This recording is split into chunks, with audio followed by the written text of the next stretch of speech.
Welcome to the Science and Paranormal with Dr. Yana and Dr. Elliott, where science meets the unexpected, where we delve deep into the mysteries that straddle the line between scientific inquiry and paranormal. Get ready for a mind-altering journey as we embark on this phenomenal discovery together on United Public Radio Network 107.7 FM.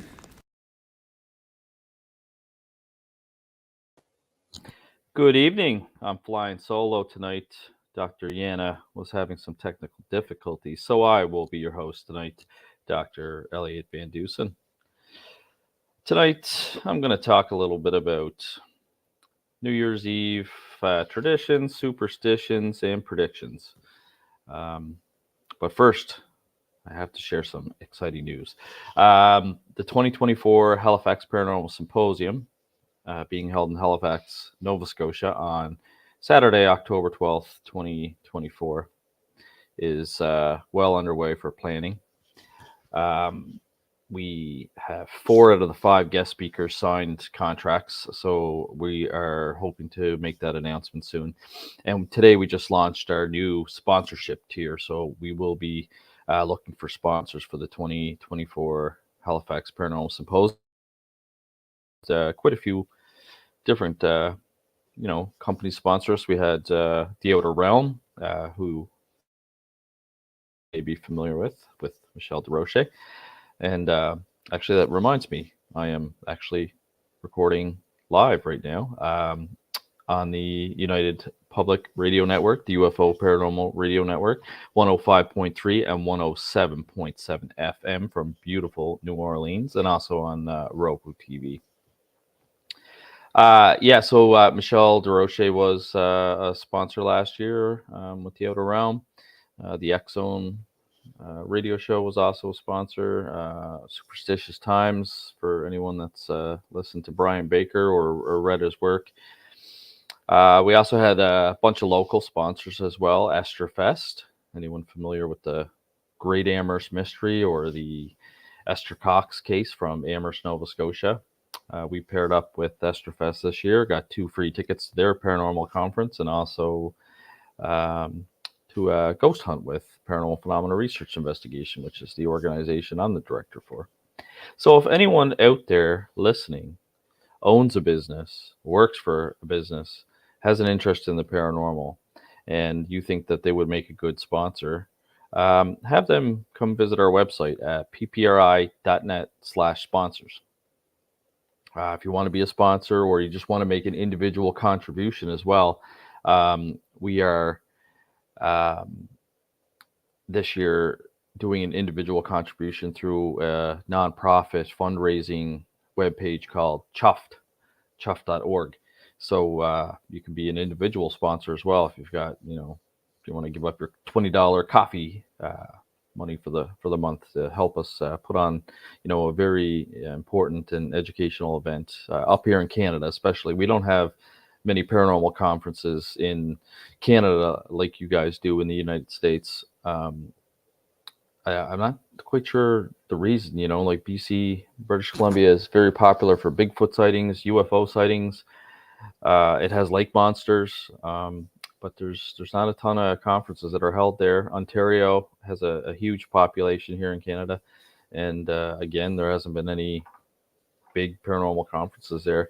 So last year, the Halifax Paranormal Symposium was an inaugural event, and I brought in a couple of guest speakers from the United States. I had Dr. Richard Gallagher, who is a psychiatrist from Columbia University that believes in demonic possession. We had Lauren Coleman. He couldn't attend physically. He ended up having to appear by Skype or Zoom, but he did try to make it anyway. So yeah, I'm excited to announce who the guest speakers will be soon, and maybe even as early as next week on next week's show. But we are currently looking for sponsors. So anyone that's interested, please reach out. You can either email us at info@ppri.net, or, like I said, visit our website, ppri.net/sponsors. Other than that, I haven't really been up to much else paranormal work. I'm getting ready to teach a couple more courses for anyone that's looking for online paranormal courses. We have from the Parapsychological Education Center that Paranormal Phenomena Research Investigation organizes and runs. We're going to be doing an Introduction to Demonology course for $99 Canadian. That is a 4-week course, and we will talk a little bit about ancient demonology. We will talk a little bit about mental health issues that mimic demonic possession, and I try and get guest speakers to come on as well. I was fortunate enough last class to have Archbishop Plato Angelicus, who was trained by the Vatican to do exorcisms, come on, and also Sister Kia Francis. They're part of the Mexican Catholic Church, not the Roman Catholic Church. So she's actually an exorcist as well. There's no restrictions like there would be with the Roman Catholics. So anyone interested in demonology, we have that course starting up January 22nd. It'll be a Monday. If you can't make the live lectures, don't worry. We record them and then post it later, and you can have all week to watch it and get ready for the next week. And then once that course finishes up on February 19th, will be the start date of our new course, 8-week course, Ghosts and Hauntings. And we'll talk all about ghosts and hauntings. Really, we'll talk about the history of ghosts, right back to ancient times, and lead you up to some case studies involving ghosts and hauntings, and some investigative techniques. And it should be really fun and really interesting. I've got people that have enrolled already. I see the enrollment email coming through, so we're pretty excited about that. And to find out more information about these online courses that myself and other members of PPRI will be teaching, you can go to ppri.net and click our education link, and then click the Parapsychological Education Center. Other than that, that's pretty much it. So tonight, Dr. Yana and I talking about New Year's Eve traditions, superstitions, predictions. Thought it would be kind of fun and interesting to kick off the new year. Hopefully everybody had a great holiday. I know I had a great Christmas. I also, had a good New Year's. Went over to the brother-in-law's house. They made me, for anyone that follows my social media or PPRI's social media, usually it's at PPRI INC, standing for PPRI Incorporated. Did a little bit of karaoke in Ghostbusters with my niece Summer. It wasn't the prettiest, but I made it through.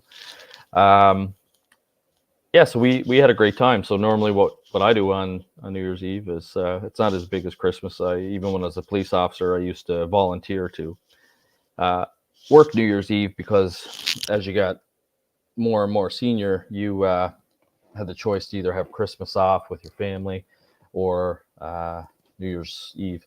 And New Year's Eve was never, that big. I wasn't a big party or anything like that, so I usually volunteered to work it. And of course, it was fun. Lots of drunks, lots of car accidents, lots of fights, stuff like that. So normally I don't do a whole lot for New Year's Eve. Usually, when I was a kid growing up, my mom would have a drop-in kind of party, and people just drop into the house, and there'd be all kinds of good food and good snacks. And that's kind of what we did this year, except it was at the brother-in-law's house, who's a member of PPRI as well. For those of you that may know Andrew Baird, he sometimes does lectures with me. He's our corporate secretary for PPRI. So we just went over to his house, had a great time, did some terrible karaoke singing, but it was fun. You guys, you can certainly let us know what your New Year's Eve tradition is. A lot of people, have them. And I was looking at some of the ones from around the world, and there was a couple that I found really interesting. over in Scotland and parts of England, there's a tradition called first footing, where the first person to enter into a home after midnight will bring either good or bad luck, depending on their characteristics that they have. They believe that it may have stemmed as far back as the Viking days, because the tradition goes, if it's a tall, dark-haired man, then it's going to be good luck, and if it's kind of a tall, blondish-haired man, then it's going to be bad luck. And they attributed that to the Vikings back in those days. So if you had a Viking knock on your door, it was usually not good, and trouble would ensue.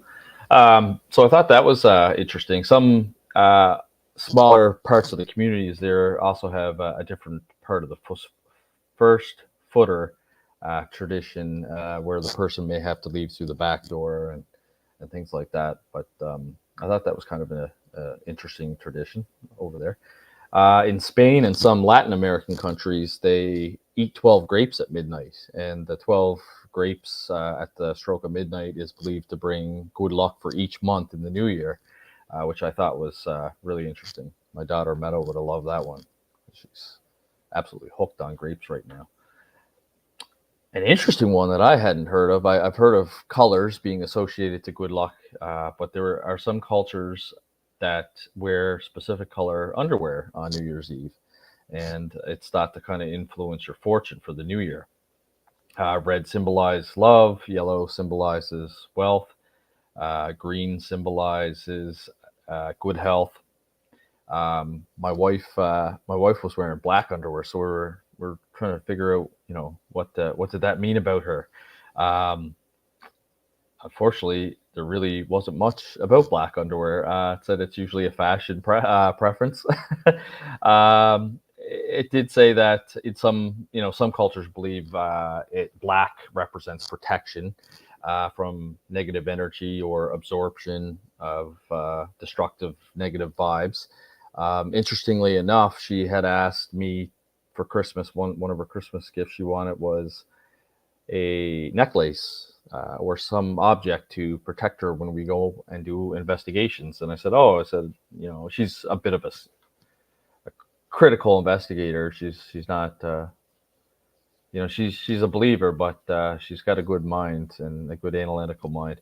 And I said, are you worried? And she said, yes, you're bringing me to all these crazy places and we're doing these investigations. And she said, I want something that protects me. So I did some research on that, and black onyx has been used since ancient times to ward off evil spirits, and is believed to have a lot of positive attributes about it. So for Christmas, I got her a black onyx pear-shaped necklace, and it's surrounded by white lab created sapphire, because sapphire's my birthstone. So I thought that was really cool.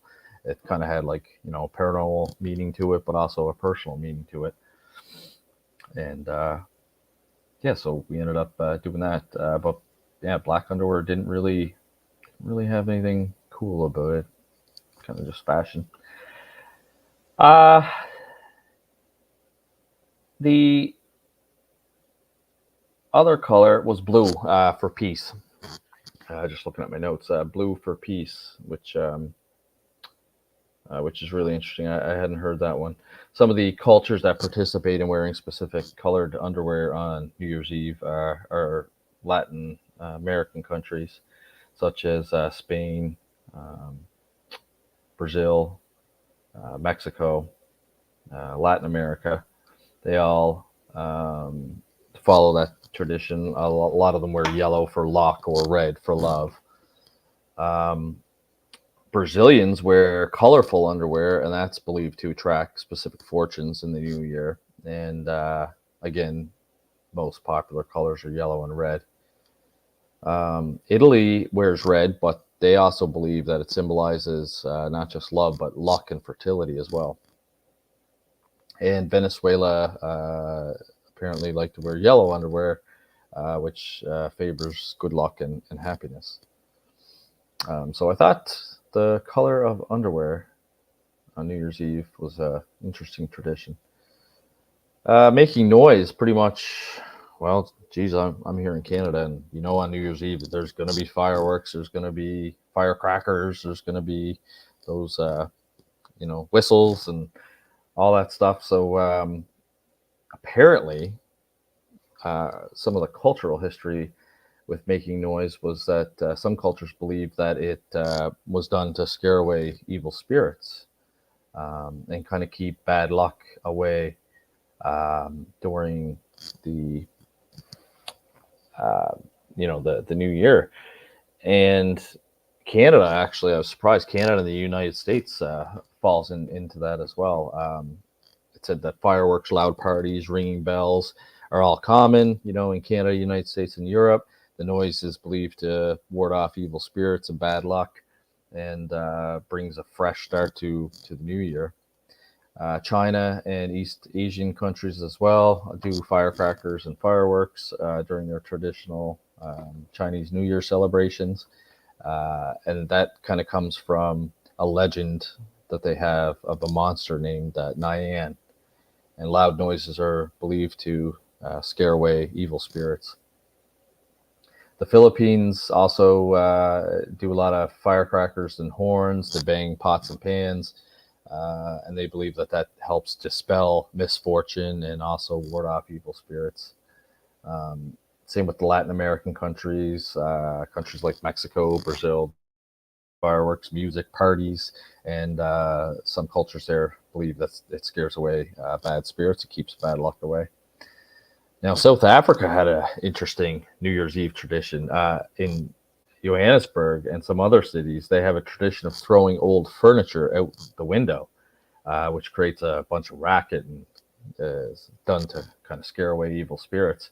However, I heard that the practice is discouraged for safety reasons. So you can imagine why. Thought that was, kind of an interesting New Year's Eve tradition or superstition. And the last one I kind of came across was cleaning the house. So in some cultures, cleaning the house before New Year's Eve is kind of seen as sweeping away the bad luck of the past year and preparing for a fresh start in your new year. And mostly, I wasn't surprised to hear this, but it's very popular in Japan, and I may mispronounce the Japanese word, but it's called usoiju, which literally means big cleaning. And so they thoroughly clean homes, schools, workplaces in late December, and they believe that it's preparing for the new year and welcoming ancestral spirits and gods.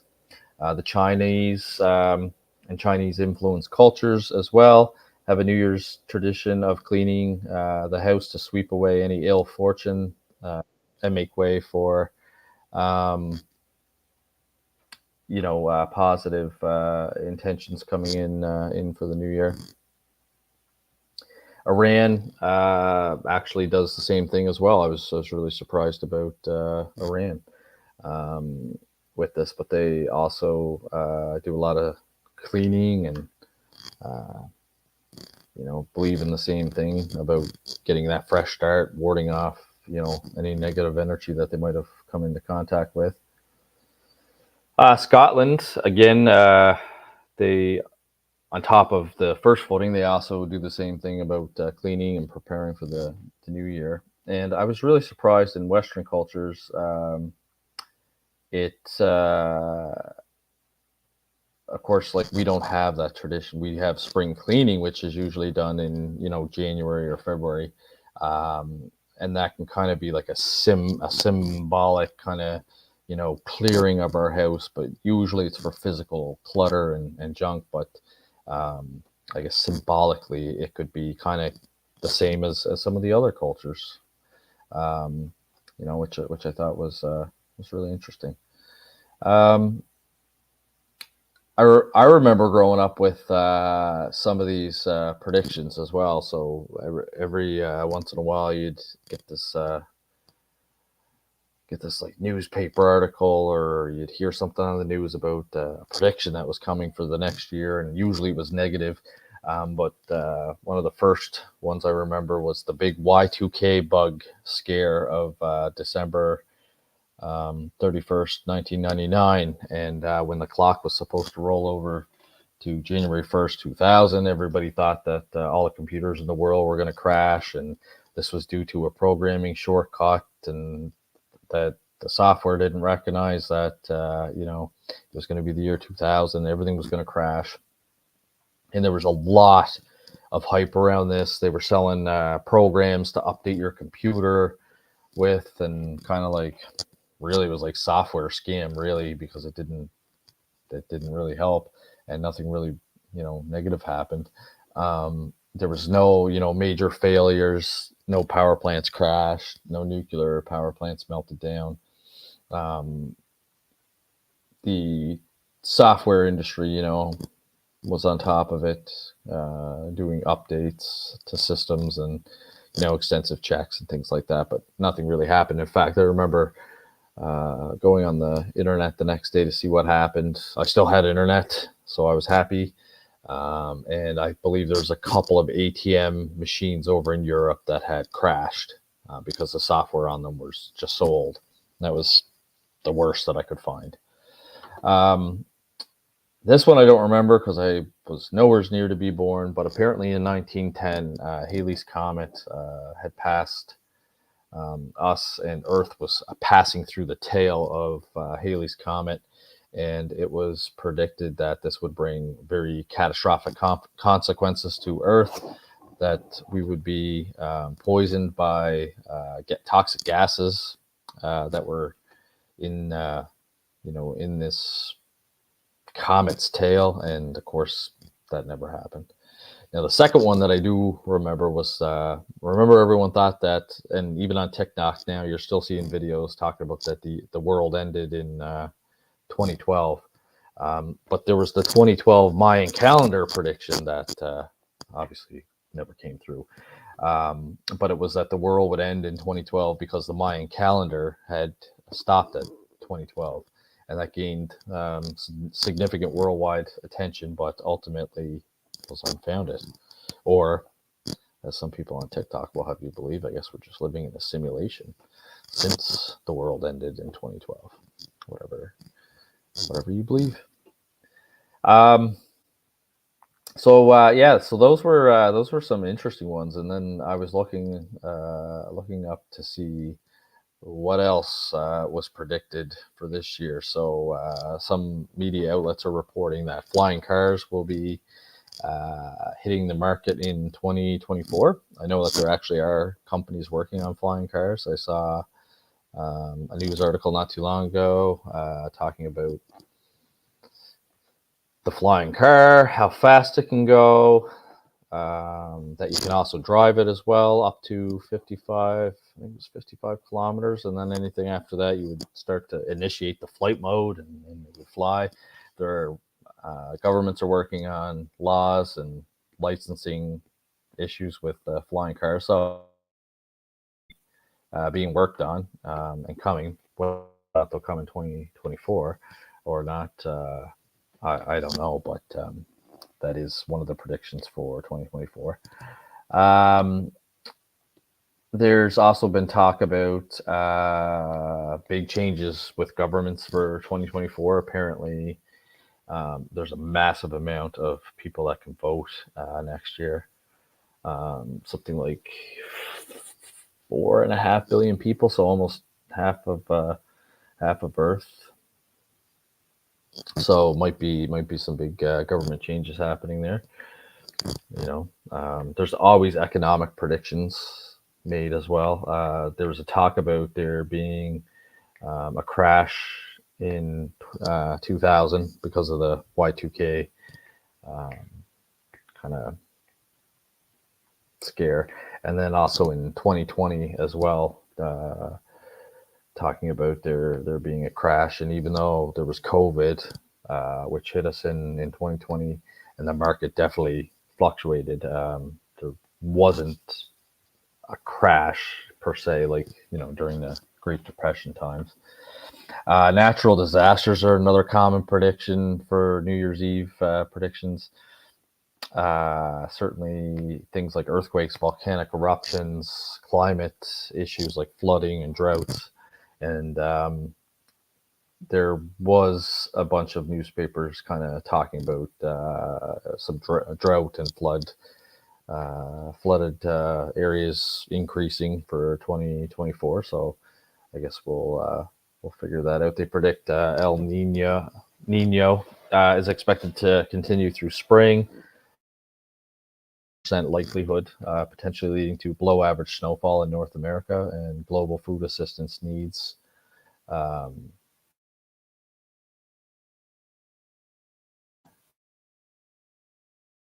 Million people.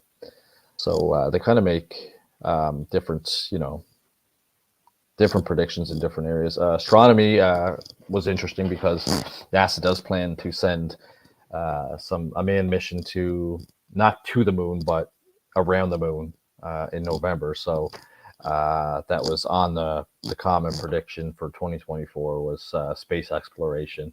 I believe it's a SpaceX Falcon 9 rocket that will be taking the lunar lander near the moon, and that's supposed to happen in November. So that'll be really interesting. A socioeconomic prediction over in Europe was that people aged 65 or older will outnumber the youth in Europe. So an aging population, which is interesting because I just saw a tweet, or I guess an X, from Elon Musk earlier today, which was talking about one of the huge issues on Earth is the decline in population. Although I still find it hard to believe, because when I was watching X-Files, the world population was at 6 billion, and we're now at 8 billion. So that's 2 billion more people. But apparently places like China and India are seeing a decline in birth rates, and apparently it's not good. It's gonna be bad. But I mean, I don't know. The population of Earth seems to keep growing. So take that one for what you will. There are some really interesting predictions that were done by Nostradamus, who's well known for. He was a 16th century astrologer and a seer or soothsayer, and he's famous for kind of cryptic, predicted future events. And some people believe that he predicted the rise of Hitler and World War II, and his reference to Hitler, I believe the name had come to him as Hister, Hister. The French Revolution as well, his belief was that the French Revolution would occur, that there'd be turmoil and a fall of a king, and some people think that he predicted that. There was a Great Fire of London, known as Great Fire of London in 1666, that they believe that he predicted, and some people believe that he also predicted the 11th attacks in the U.S. He does have some outstanding predictions that have not come to fruition yet. They may never come to fruition, or maybe 2024 will be the year. Global wars and conflicts. So he did predict future global conflicts or wars. Again, kind of general, just being critical. There's been wars fought forever, as long as men, and Homo sapiens have been around, probably even before then. I'm sure our ancestors, like the cavemen, were probably fighting over territory and women and resources. So that one's kind of vague. Certainly natural disasters. He still has some outstanding natural disaster predictions with earthquakes, tsunamis, natural disasters. It's actually interesting enough. I messaged Dr. Yana earlier this week because I saw on the news that San Diego was having a bunch of flooding from a tsunami, because Japan had that huge 7.5 magnitude earthquake there, and San Diego, where Dr. Yana works and lives, was actually flooding, and there was news footage of it. So I messaged her. She said she was okay, but there was some localized flooding. So certainly, earthquakes and tsunamis and even volcanic activity are quite common in Earth, but it's always seen as a prediction for a natural disaster, and it usually is brought up. It seems almost every year there's some sort of natural disaster that's going to occur. And then technological and societal changes. He kind of made some allusions that there's going to be, technological advances and some major societal shifts, but again, it's so vague. I prefer to have something that you can corroborate, and with something like that, I mean, you can't really corroborate it all. You can, like, for example, the technology advancement. Well, this year we saw a huge advancement with artificial intelligence. I used to do a lecture called Hauntings, Investigating Apparitions, Poltergeists, and Demons. And I used to show a photo of my niece and nephew, Colton and Annie. And the only thing that was real in that photo was them in the clothes that they were wearing. It was a picture of them sitting on a dock, and you could see the reflection in the water. And there was like this beautiful like field behind them, and none of that was real. The only thing that was real was the clothes that they were wearing, and they weren't even sitting on a dock. They were actually sitting on like studio chairs. But back then, the photographers could do some amazing things with the pictures. Well, now all that can be done in seconds with artificial intelligence. So certainly we've seen huge increases in technology and societal changes. I mean, holy smokes! I can't even begin to tell you the difference from when I was a kid to now. I'm seeing kids drop out of school earlier. Yeah, like I can go into the women's bathroom if I want to now. Most places have unisex bathrooms now. Justin Trudeau, our prime minister, just put tampons in all washroom federal buildings, including men's washrooms. So, if I need a tampon for something, it's there. It's free. So, societal changes, I don't know what they're waiting for. If this is the most radical I've seen society since I've been around in the last 40 years. So I don't know why no one's claiming that Nostradamus' prediction has come true. And if this isn't it, then God only knows what 2024 is going to bring us. But no, it's very, very interesting. And there's like some crazy predictions out there as well. For example, I read one. It said that Prince Harry will become king in 2024, and I have no idea like where these people that are getting these predictions are coming from. I don't know if some of it's just misinformation and they're making it up. I don't know if they had a vision of this, but yeah, that was one prediction I read saying that Prince Harry was going to become king in 2024. Some people were predicting a new pope for 2024. I saw that some people predict that there will be a peace agreement between Ukraine and Russia for 2024. But again, these are all vague. It could happen for sure, but it also might not happen. And I mean, obviously, if it doesn't happen, then their prediction was wrong. But they're such kind of simple and vague predictions that it could possibly happen, and it's nothing paranormal. It's just chance. It's just good political negotiation. So really, really fascinating.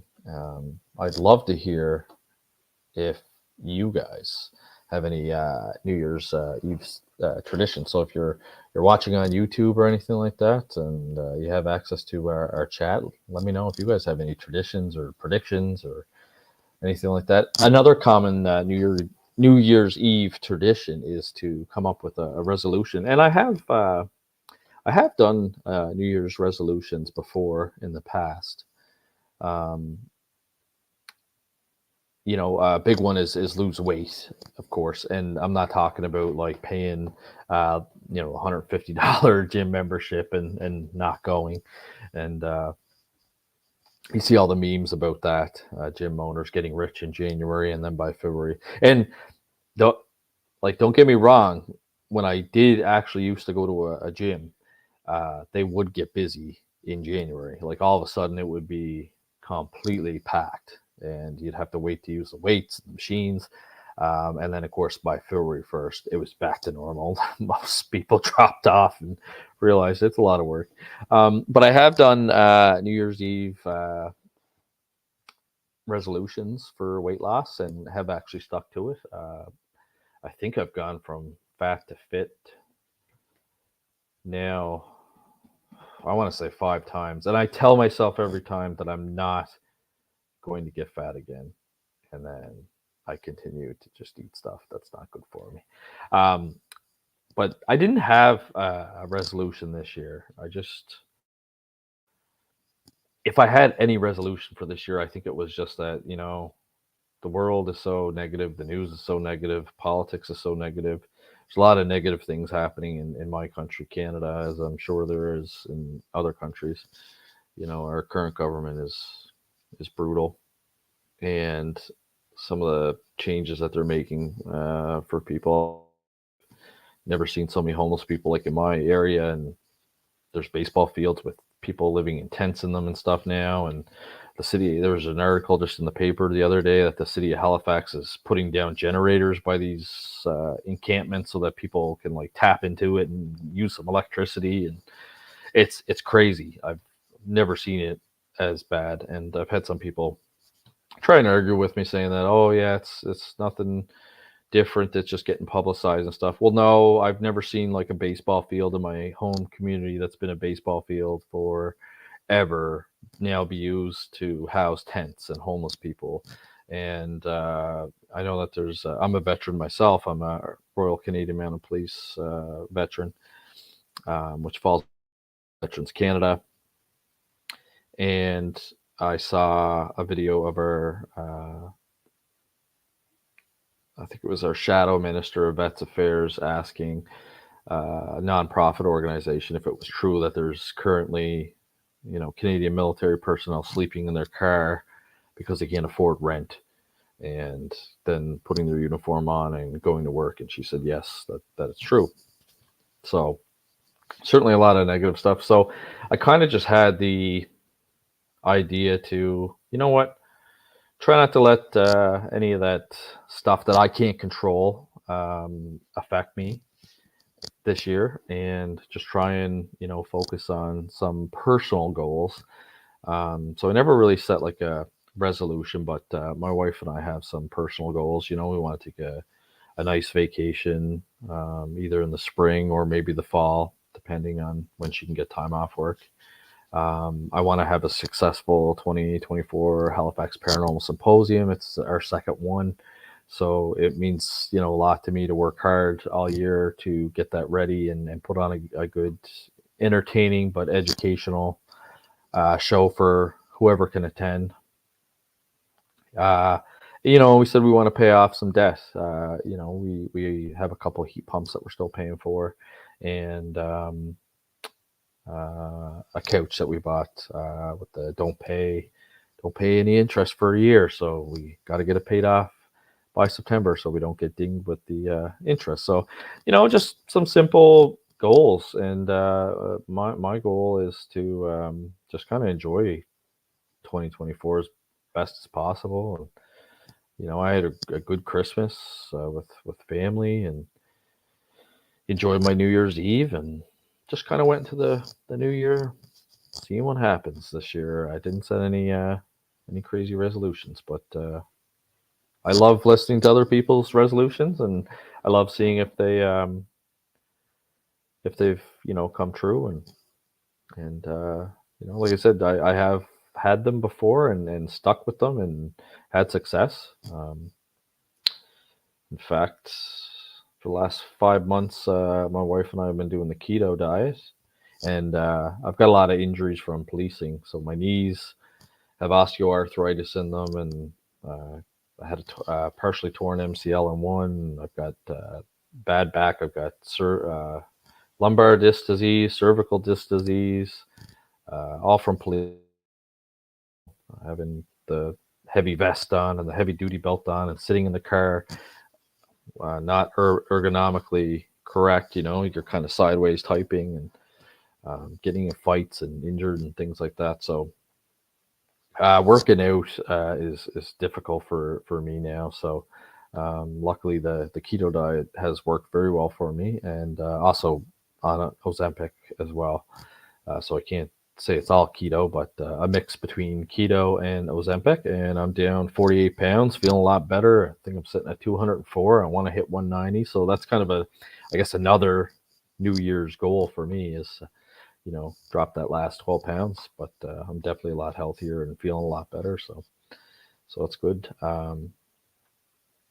But that was it. When I was looking for, any sort of 2024 predictions, there really wasn't anything too crazy. It's more about kind of your natural disasters, predictions for, some more droughts and more flooding, and just very generic stuff. There was nothing, kind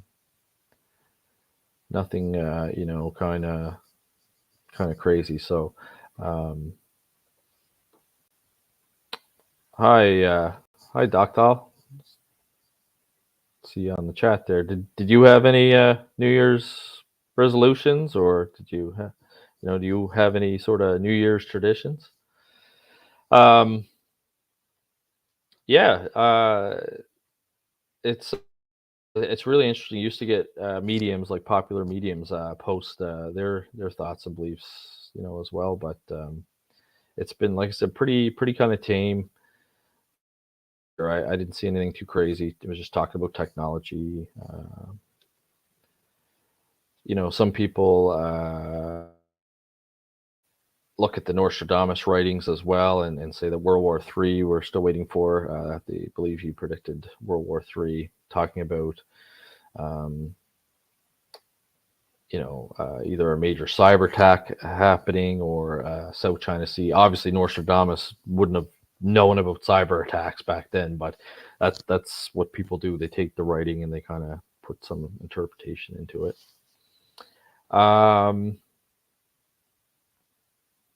There's always talk about a new pandemic. Some people think that he predicted the COVID pandemic, but some people also say that there could possibly be viruses entombed in Antarctic ice that will get released because of global warming, and that may affect us. I actually saw a TikTok about that there the other day, but it wasn't about kind of like any sort of conspiracy or predictions. It was actually people drinking glacial water, and the guy was just kind of warning people, like, you should kind of know what you're drinking and be careful, because he kind of mentioned the same thing, that there's could be some viruses frozen in the Antarctic ice, and if it's melting and you're drinking stuff, you might get really sick if there's something in there that we don't know about. So he was just basically urging people to know where their water's coming from. I like, again, I think the strangest one was Prince Harry becoming king, because right now we have Charles as king, and then next in line is what's his name? His brother. I'm kind of like on Team Harry's side. I think Harry's kind of more down to earth. Whatever his brother's name is, I can't even think. William. William and his kind of bloodline are next in line. So, not sure how accurate that is. I mean, yeah, that I can't say what I want to say. I don't know if I'll get in trouble for saying that. Another interesting one though was alien contact, but a lot of people say that as well. That this is going to be the year for disclosure, and then we have a couple of meetings, and all of a sudden, that's it. You don't hear anything more. And I was really surprised. I think Dr. Yana and I talked about this a couple episodes ago, but that hasn't been much more update on the aliens that were allegedly found in Peru. I heard that they had done DNA tests, and there was like 30% DNA that they couldn't account for. And this should be like worldwide news. And we were talking about fatigue. Everyone's fatigued from COVID, and then the lockdowns, and getting the vaccinations, and the current state of government, and the current state of the economy, and taxes, that everyone's just so tired and so exhausted and so kind of beat down that there was all kinds of jokes going around that the government just admitted that there's extraterrestrials and nobody cares, which is not all quite true. The government hasn't admitted that there's extraterrestrials. One intelligence officer who hasn't witnessed the extraterrestrials himself, but has been told by many high-ranking individuals within the United States government that extraterrestrials exist. So they haven't really admitted that they exist, but has been discussed. Will we make contact with aliens in 2024? I don't know. I'm doubtful of that. It's interesting. I watched an old documentary a couple months ago. Stanton T. Friedman was in it. He was a nuclear physicist from lives in New Brunswick, Canada, and I got to know him when I was just starting out in the paranormal. I've been investigating the paranormal since 1997, and I used to converse with Stanton on email, and got to meet him at UFO conferences that he would go to. And after I joined the RCMP, and because I was a big fan of the X-Files and I was investigating the paranormal, he used to call me Fox Mulder. And anytime he'd write me an email, I would say like Fox or Fox Mulder. So it was kind of cool. And he was talking about, they asked him that question, like how come aliens haven't come down and talked to us? And he said something that was so true. He said, would you come down and talk to us? Look at how hostile we are. And if you think about it, like Andrew Baird with my organization, he used to be an aerospace officer for the Canadian military, so an air traffic controller, and scramble jets to intercept these objects that would come into the sky. We've seen, like for example, like when the U.S. is over doing exercises, as they say, with South Korea, and they get buzzed by a Russian jet or a Chinese jet, they talk about how hostile it was, but yet the Americans do the same thing with UFOs. They dispatch, fighter jets, and they try and get close enough to them that it would be considered what they consider, hostile. And then, of course, if you believe what's been told to us about from David Grush, that some UFOs have been recovered, some have been shot down, some have been retrieved after they've been shot down. It kind of makes sense that they would want to come to Earth and observe us, but not necessarily interact with us, because we like to blow things up. And it would be kind of interesting if I'm a big kind of a space nerd, so I was reading about the kind of micro satellites that they want to launch to Alpha Centauria, and they can get them to go as fast. They predict they can get them to go as fast as 20% the speed of light. So it would take 20 years to get to Alpha Centauria. And what they would do is build these micro satellites and zap them with lasers, and it would send them about 20% the speed of light, which is so much faster than, if we were to send a probe there. But it would be interesting, if we found a planet with intelligent life, and they had similar, things like we do, like fighter jets, or maybe they got UFOs with, missiles and guns and stuff like that on it. If we sent like this probe into their atmosphere, we're like recording, oh, look at this beautiful land, and then all of a sudden, like, it just goes disconnect because they blew it up, and they wonder why UFOs and aliens don't just want to make themselves appear here. Stanton said it himself that humans are pretty hostile. So that makes sense. So I don't know if that one will happen. It would be very cool. We made alien contact in 2024, but again, that's some of these predictions are just kind of, like I said, they could happen or they might not happen. But they are fun to read, especially the ones that I like the kind of, I know it's so negative, but I like the kind of the end of the world ones, and waiting, because the world was supposed to end so many times, and it hasn't. So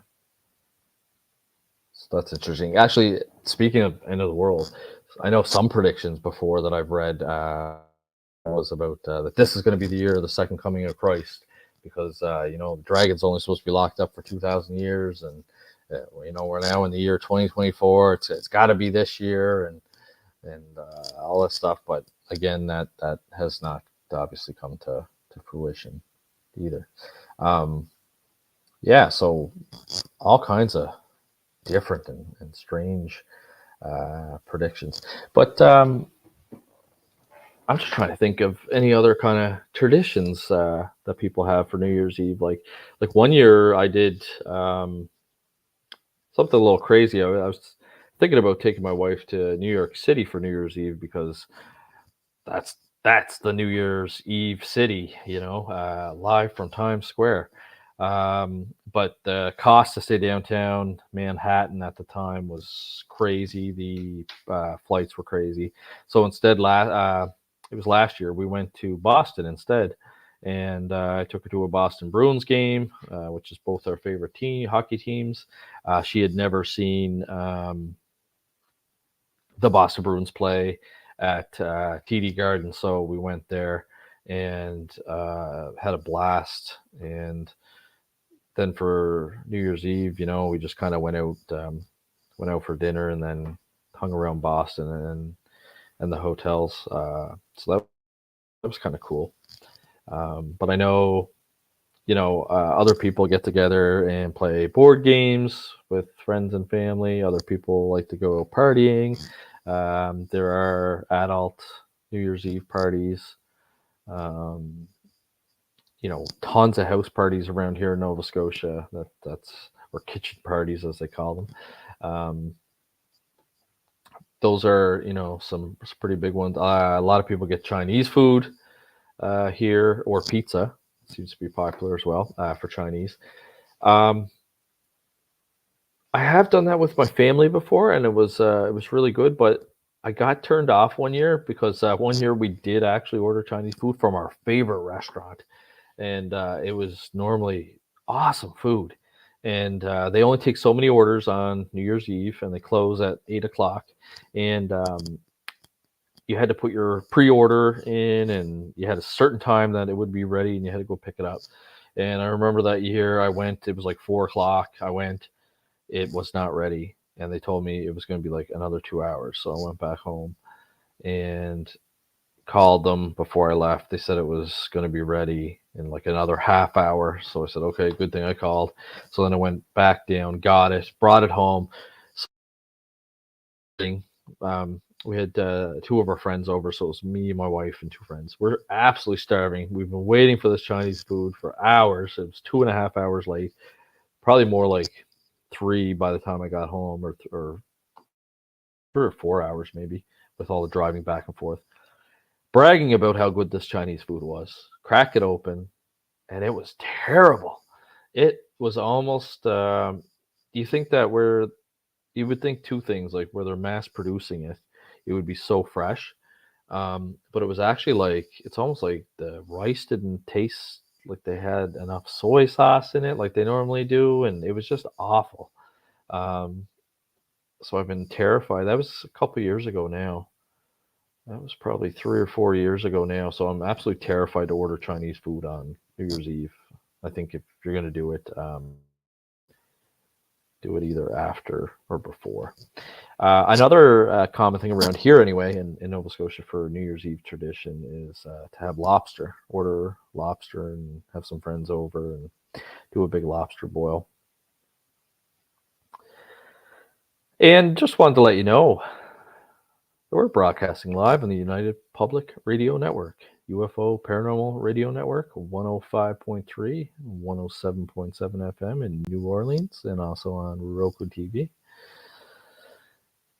Riding solo tonight, just Dr. Elliott here. We don't have Dr. Yana. She had some technical difficulties, so I'm holding down the fort tonight with you guys.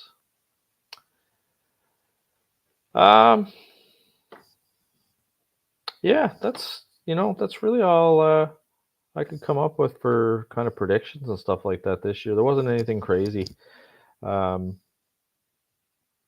but I think 2024 is going to be a good year for my organization anyway, Paranormal Phenomena Research Investigation. Like I said, we've got 2 online courses starting. We've got the Introduction to Demonology starting on January 22nd, and that's a 4-week course. And I talk a little bit about ancient demonology and mental illness and how it mirrors, how it can mirror demonic possession in some cases. And then in February, on the 19th, I have a new ghosts and hauntings course. These are all taught online. Again, very flexible. We do a live lecture once a week. It's recorded through Zoom, and then it's uploaded to the course Moodle afterwards.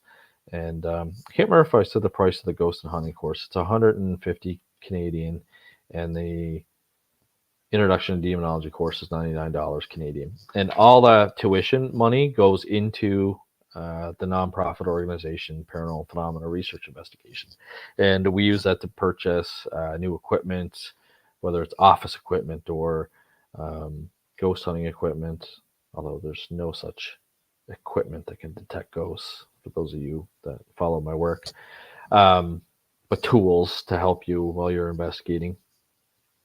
And obviously any funds that don't go towards operations or administrative costs, we put back into the Halifax Paranormal Symposium. So each year we hope to make it better. Last year I was hoping to do, gift bags, for example. But unfortunately, by the time all the guest speakers were booked and we financed, the room rentals and all that stuff, we didn't have enough money to have gift bags for people. So this year we're asking sponsors if there's anything that they want to donate as well as an in-kind donation, so that we can put it into a gift bag. So anyone that's out there listening, if I don't know if your company has like a bunch of pens or something like that, or even a bunch of pads of paper to make notes with that you guys just have in a stock room, and whatever you want to get rid of it, hey, we'll take it. And we'll put it, in the gift bag. And then that way, while the lecturers are giving their lecture, if anyone wants to make any notes, they've got a pen and a piece of paper to write on. Anything like that is useful to us. Like I said, also, if you go to ppri.net/sponsors, we talk about the different sponsorship tiers that we came up with this year. And we're also accepting this year individual contributions. So Dr. Yana, actually, God bless her soul, she donated $200 to the Halifax Paranormal Symposium. And, we were really happy for that. That helped kind of kick off our campaign. A friend of mine, Lydia McIsaac, who's a realtor, donated $50 as well. So we do have some individual contributions coming through to assist us as well, because we want to put on the best event for you guys. We want to try and attract the, best guest speakers. And I'm excited to announce some of those to you guys soon. Like I said, I'm just waiting for one contract to come back, and then we can announce the guest speakers. But yeah, you can go to ppri.net/sponsors if you know anyone or you have anything that you want to donate to us. Yeah, hit us up. Other than that, the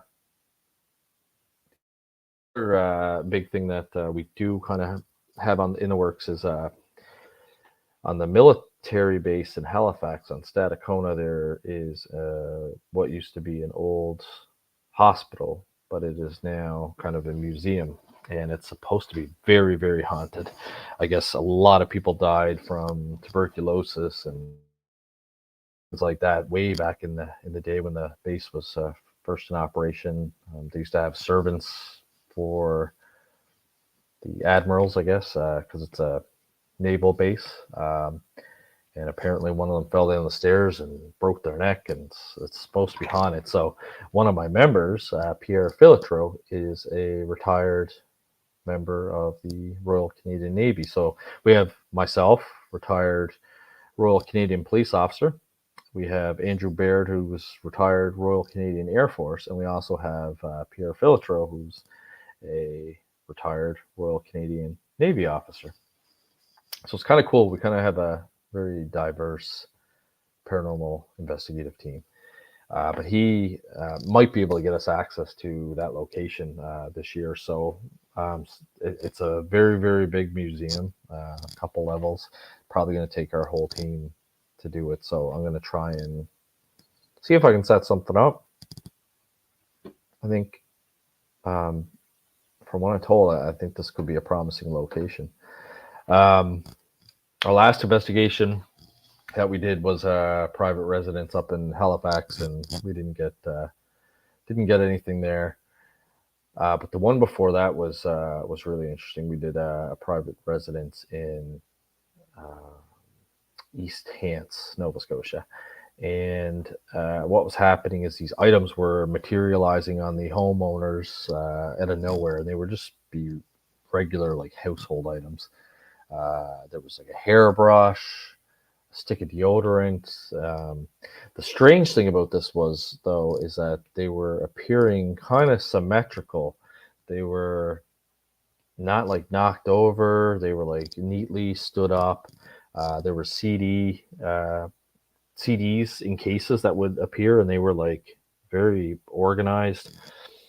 Very, very strange. I kind of doubted it at first. I thought maybe it could possibly be fraud, or somebody could be frauding the homeowners or setting them up, pranking them. Reached out to a panel of experts that I sit on a board with, and learned something new. Apparently, there are some dogs that can symmetrically stack certain items, such as books, and expert that sits on this paranormal expert board, and they were telling us about that. But when we sent them the photographs of the case, they said, "Oh, geez, yeah, no, there's some items there that the dog wouldn't be able to, kind of set up like that." So that kind of ruled that out. But it was good to know in future cases, if you've got, magazines or books or something like that a dog can move around.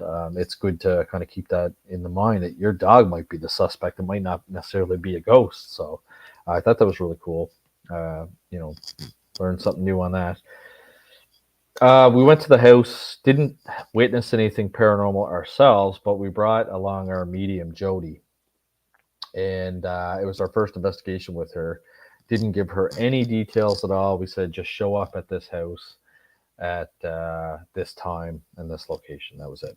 So she showed up, and she felt, as soon as she got out of the car, she felt a pain in her chest, and her left arm was numb, and she felt like she was taking like a heart attack. And what had happened is the homeowners suspected that the person playing the prank on them was possibly the husband's deceased father. So the deceased father had passed away in the early 90s from a massive heart attack while he was on vacation. And they thought that it was his dad kind of setting up like these items and causing mischief at the house. So that was interesting. And then when she was in the garage, and she didn't know any of that information, obviously. When she was in the garage, she felt that in the back corner of the garage, there was something there that belonged to the male energy that she was feeling. And so she went over and she was looking for items. And she said, picked this one item up and said, it's this tape measure. And we checked with the homeowner outside of the medium's, hearing and presence. And it turns out that the tape measure she had picked up did belong to his father. And then she came in the house and she said she was having trouble kind of standing on her left leg and that it felt like she was on the ocean and she was kind of wobbly. And we found out that the husband's mother had passed away January of last year. And she had her left leg amputated because of circulation issues. Well, that was interesting. Then there was a deck of cards that the homeowner filled us in on, saying that about a week before we showed up there, she was playing cards with the neighbor's son. They got up at one point to get a drink, and when they came back, the wife realized she was missing a card, and it was the 7 of spades. So they looked everywhere for the card, couldn't find it. Searched everywhere underneath the deck and never showed up. So we give Jody, our medium, the stack of cards, and we said, is there any card that kind of stands out to you? And she said, I keep seeing the 6 and the 8 of spades. And it was the 7 of spades that was missing. So she was able to, and what they call that is, that phenomena is psi missing. So it's where they don't hit on the right one, but they kind of hit in between. And that's what she did. She, pretty much got right in between there. And the last one was, I didn't even know the husband's, excuse me, the husband's dad's name. And so towards the end, we started to do a seance. And during the seance, Jody was trying to get the dad's name. And she said, I'm hearing a puh, puh, puh sound. And she said, is it Peter? And he said, no. Peter was his dad's friend, though. And then she picked up the tape measure and asked the spirit again what his name was. And then she said, he says his name's Paul. And it turned out to be correct. And I didn't even know that because I didn't interview the husband. One of my investigators did. So, although we did not witness anything paranormal happen physically, very subjectively, there was a lot of paranormal evidence in that case. So that was a really good case for us last year. That was definitely our most fascinating one. The only other investigation we did was kind of for fun. It was a public ghost hunt, and that was during Esterfest. I did the Cumberland County Museum. For the most part, nothing happened. There was a lot of people there. It was anything but a scientific investigation for sure. People there. I think there was 20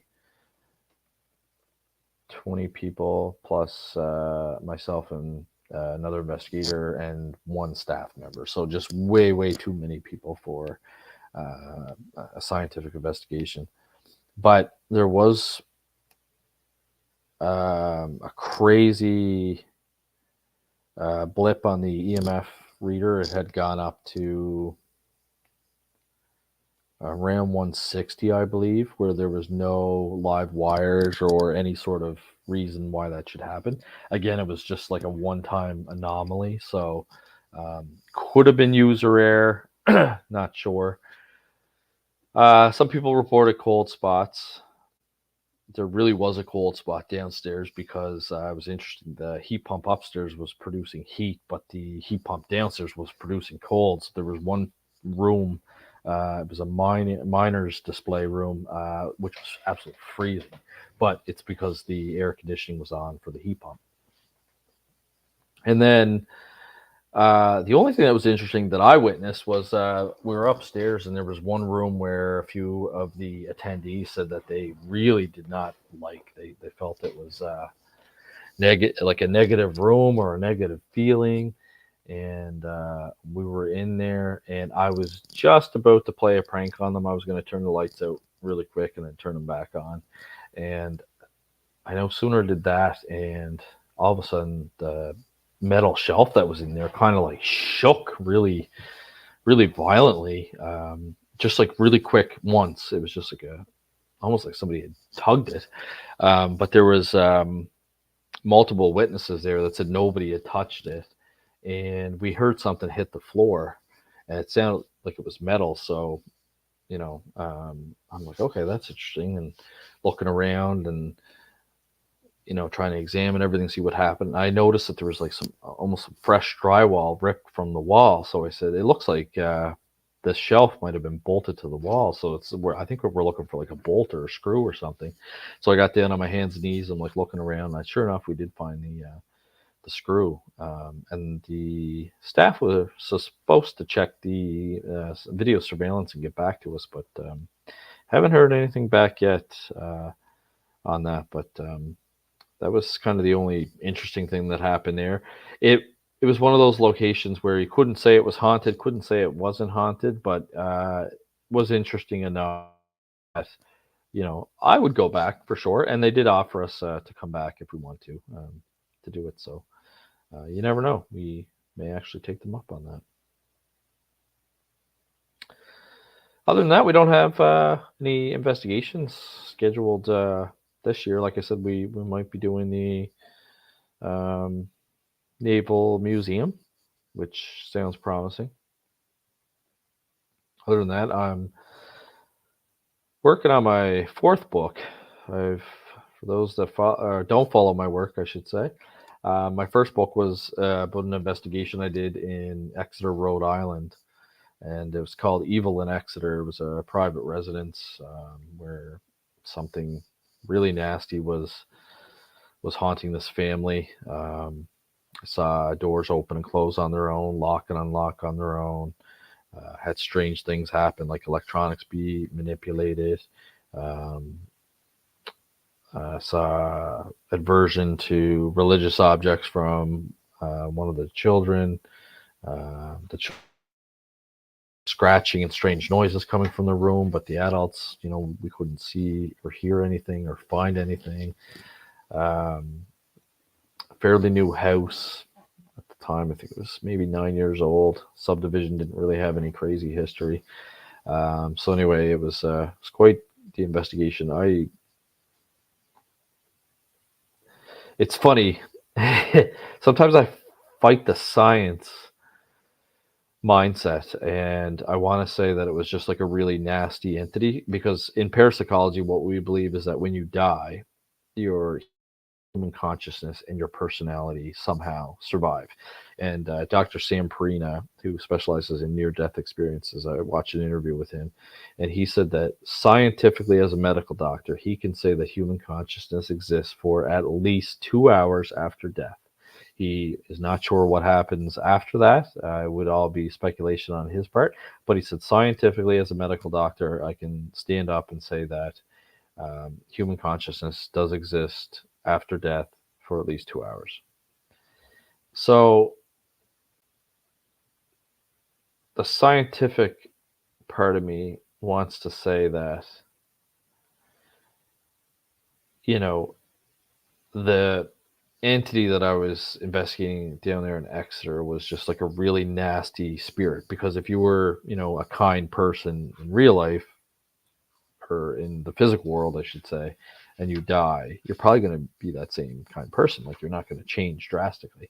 And same thing if you're not a nice person, you're gonna leopard doesn't change their spots. You're going to be the same person you are in the afterlife as you were in the physical world. So part of me thinks that it was just like a really nasty, person. Then my interest in demonology kind of clouds my mind too. And when I look at some of the phenomena that occurred, some things would happen in threes, the aversion to the religious objects, smoke detectors that were going off at 1:30 in the morning for no reason would only turn off when splashed with holy water. The statue of the Virgin Mary um, was knocked over on the armoire. The little boy drew a picture of a stick figure swirled in blue swirls. And when his mother asked him what that was, he said that it was a little boy that talks to him and likes to play in the fire in his toy room. And that same day, she had a strange message appear on her phone that said,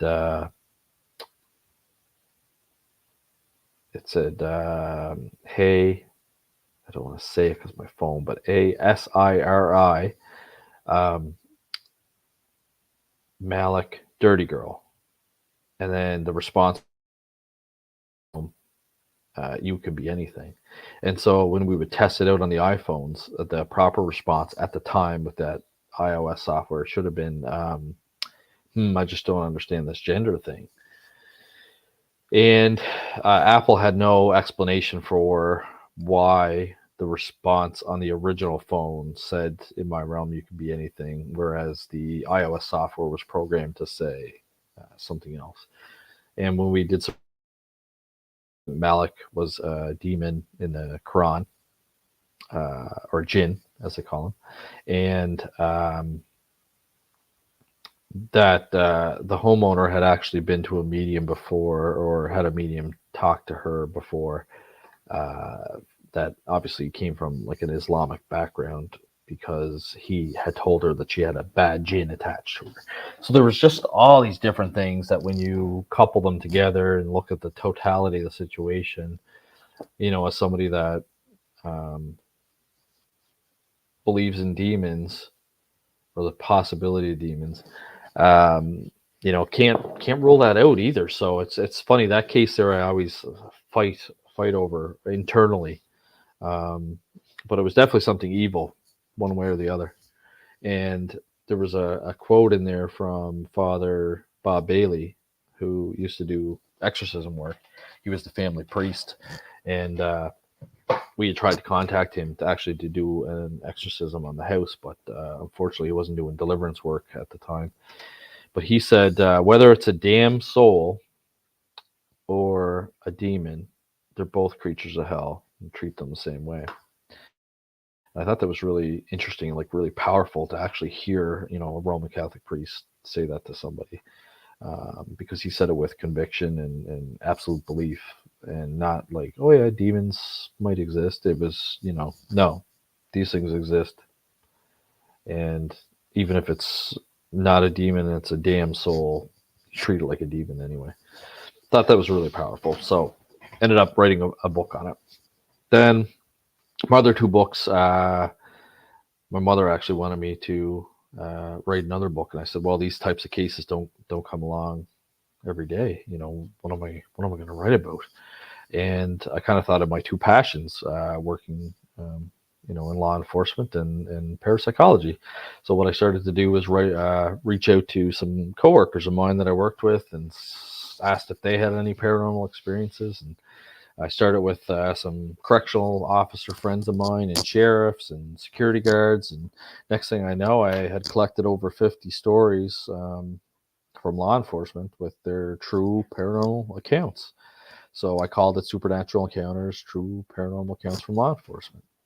And then after that came out, I started doing a bunch of podcasts and interviews, and more law enforcement people contacted me, and they shared more stories, and I had like 50 more stories. So I ended up putting in another book. But for the last year or so, my next book, my fourth book, which is called Hauntings and Homicides. And we're going to take a look at some sites where murders have occurred. Now, hauntings are reported. And I always try and stick a little bit of parapsychological education into my books as well. So I try and, give like some layman explanation on, what a residual haunting is, which is, the belief that some people call it the stone tape theory, or psychic energy imprint into the environment, where something really tragic like a murder has happened and the energy's captured in the environment, and certain environmental conditions happen where it just replays over and over again, almost like a video recording, but it's not an intelligent apparition. So if you were to see the apparition that was murdered in a residual haunting, they wouldn't talk to you or wouldn't even recognize that you're there. So I try and throw that in the books as well, because education in the paranormal is really important to me and to my organization, Paranormal Phenomena Research Investigation. Our three objectives actually are investigation, research, and education. So I always try and throw a little bit of knowledge into the books as well. And for anyone that is interested in those books, I actually got a cool text over Christmas. Somebody had sent me a picture of my second book, saying that they had received it for Christmas. And of course, I usually leave my email in there and the PPRI website.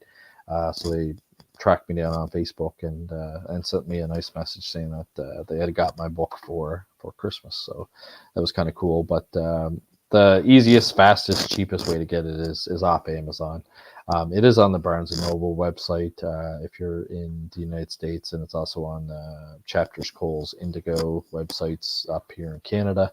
But I find Amazon is, pretty much the fastest way to just order it, and if you got Prime, free shipping.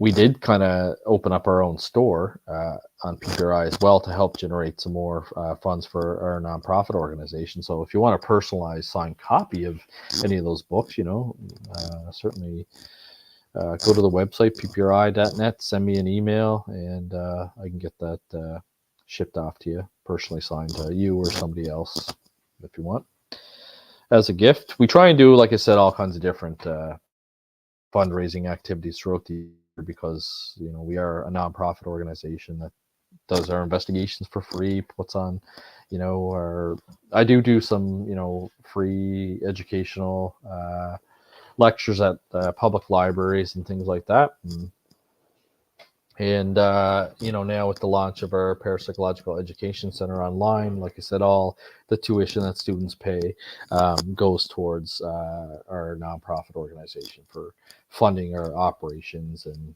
putting on other bigger events like the Halifax Paranormal Symposium. But we're starting to wind down right now. I don't see any questions that have come in on our chats or anything like that. Dr. Yana and I will be interviewing in part 2 Dr. Dillard, Joseph Dillard. We got to speak to him last week. The episode hasn't aired yet, but very, very fascinating individual that studies dreams and dream interpretation. And what we're going to do is, for the second episode, I'm going to give him a dream that I've had. Maybe I've got a couple. I just haven't decided 100% which one I'm going to share with him yet. And he's going to kind of dissect it, but it should be really interesting. But his work was really fascinating, talking about basically analyzing and interpreting that and treating them like characters. And I didn't get to ask him many questions. My colleague, Dr. Yana, was all over him with questions, so I didn't even really have to say a whole lot there that episode.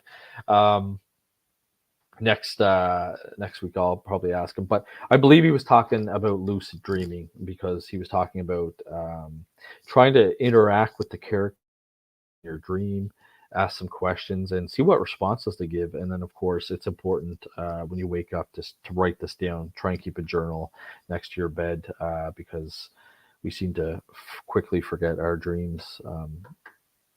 It's funny, when I was younger, if I had like a crazy dream, I'm a lucid dreamer myself. I can kind of control my dream to an extent, and I can kind of make it go places. And but I usually always remembered them, and now I find that they dissipate so fast. I don't know if it's old age, or I do find now that unless I share the dream right away, and that's why they tell you now to write it as soon as you wake up. I find that it does kind of slip your mind a lot. That'll be really cool and interesting. Another guest that we have coming on the show in a couple weeks, I believe it will be our Tuesday, January 30th episode.